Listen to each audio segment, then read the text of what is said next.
So a few years after college, I went to France to be a missionary, thinking that I'd just be there for a year and then I would go to seminary. But while I was in France, on one hand, really liked living there and fell in love with the culture, but I also fell in love, met my husband, and so I ended up staying for 5 years. I'd already been feeling a call to ministry. Jean and I were really involved in our local church, and my pastor there had encouraged me to pursue theological studies. And we wanted an experience of living in my culture and moving to the United States, so we, not really knowing what to expect, took this leap together.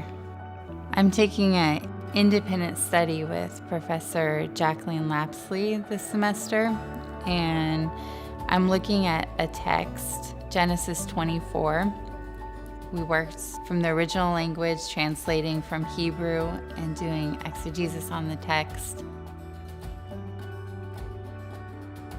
Looking back on my time here, I've been grateful for this opportunity to look deeply at the Word, the text before us, and to learn Greek and Hebrew and to see the message that comes out of the Bible, which is a word of life and hope for people. And that's the word that we are called to preach as pastors. After my second year in seminary, we had a baby. And this is a great place to do that because the community shares resources and there's a lot of people around doing the same thing. So living in community, taking what we learn in the classroom and then trying to apply that to our daily life and living together has been a great experience.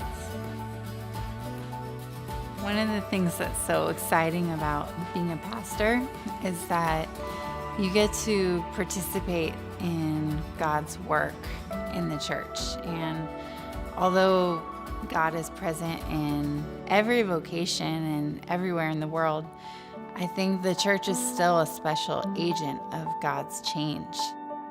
In pastoral ministry, I'm excited to see people liberated by this word of life that, for example, can bring forgiveness and reconciliation.